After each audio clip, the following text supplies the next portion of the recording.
Hey everyone, hope everything is going well. This week in Hanky Panky, let's look at some of the stories and headlines. Jeff Wilson said that he's going to come up with a game changer, and now he's partnered up with PSA to have a certified PSA repack. Now, if you're going through the comment section, social media, even if you watched Dustin and Neo and their live stream from this week, people are going after him hard. So why were people going after him hard?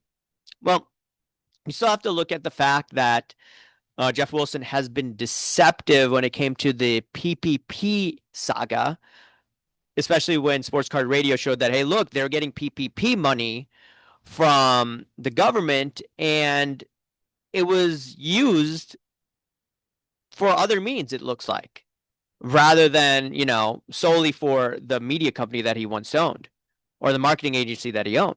There were people on the marketing company that worked on the sports card business. That Jeff Wilson hasn't come clean on or hasn't stated, hey, look, yeah, they're working on it, but it was an immaterial amount of time.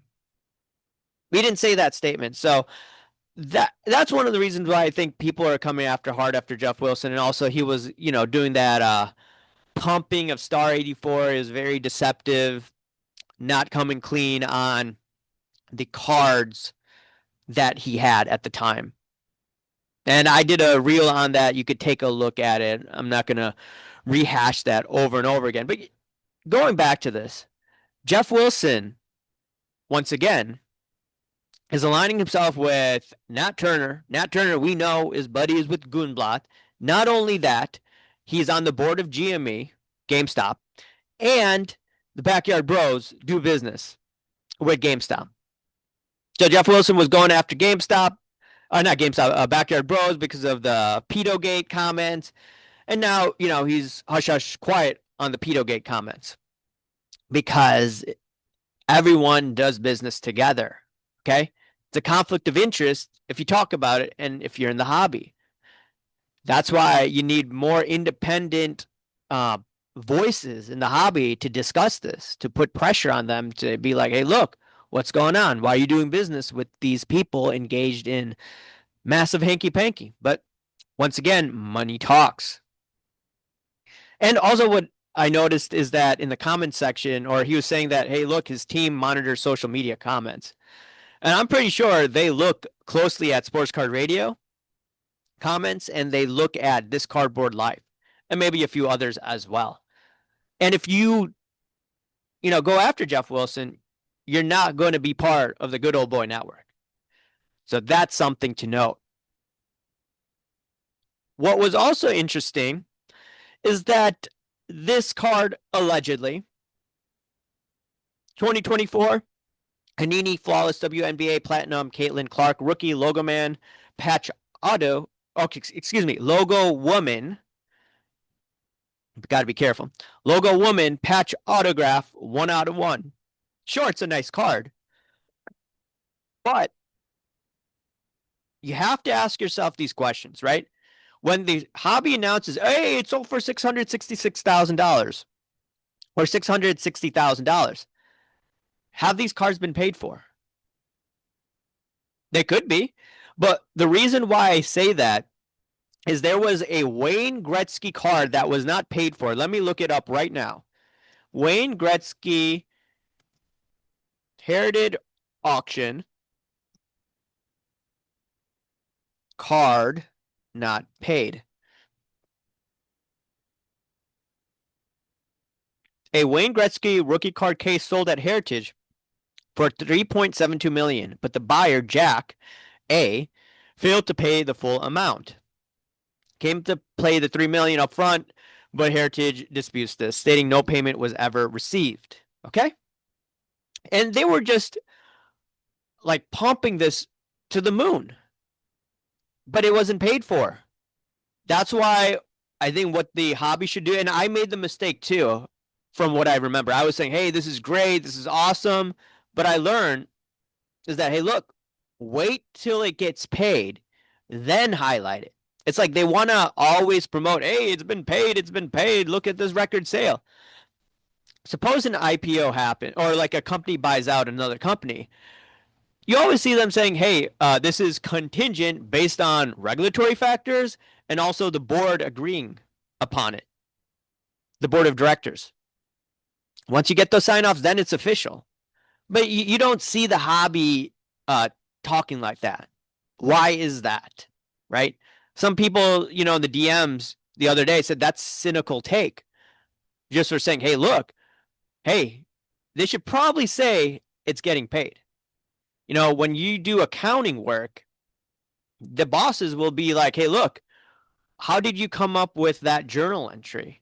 Do you have any backup to that?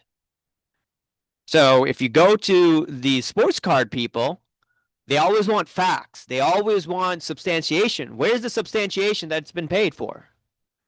Okay. We know that some private sales are fake. We know that for a fact. But the way that the hobby positivity crew works is that they view it as a threat when you start to analyze their information. Because, in the stock market, right, you have bulls and bears. And eventually, price will level itself out. You have fraud in the sports card hobby, a lot of fraud. So price discovery isn't necessarily accurate in this marketplace. Some people would argue with me, and I'm like, no, you got to really look at this. So I was talking last story I wanted to talk about, or I may talk about another thing. You have this story that I was discussing. Chow Sonnen works for ESPN, or he worked for ESPN, and he was talking about how LeBron and him had the same drug dealer basically for performance enhancing drugs.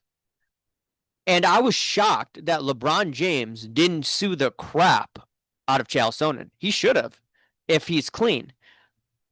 Now I'm thinking, okay, Jeff Teague just the other day, if you watch the clip, he said that, hey, look, LeBron James took a couple of weeks off because of his so-called back issue.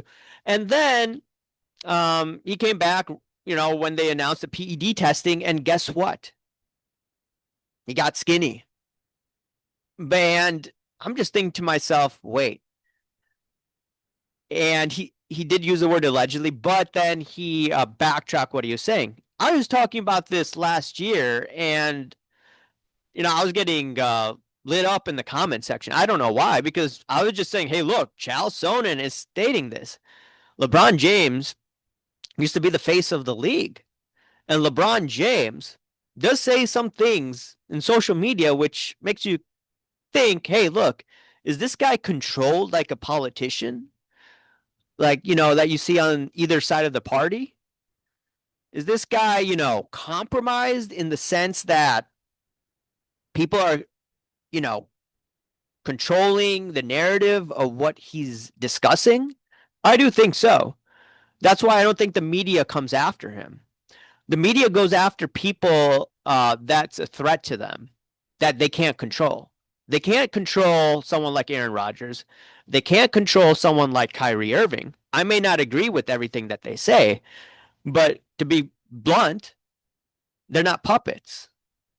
LeBron James, in my opinion, appears to be a puppet. Now, people get mad when this is discussed, but once again, I'm not here to pander to my most loyal audience. I'm here analyzing what's going on. And even Jason Whitlock discusses this. Is like, hey, look, there is a lot of power in the leagues and when it comes to the TV deals. So they don't want to rock the boat. Just like you see in sports cards. They don't want to rock the boat, even though they know there's a lot of fraud going on. We know what happened with Lance Armstrong. We know Balco and Barry Bonds. We know what went on with A-Rod, even though A-Rod has changed his image. We know John Jones used performance-enhancing drugs. LeBron James, I do believe at some point he has used it. Just look at what Chael Sonnen said and how LeBron James didn't go after him legally. Now, what I found interesting is that Jeff Teague said, "Oh yeah, I was just joking."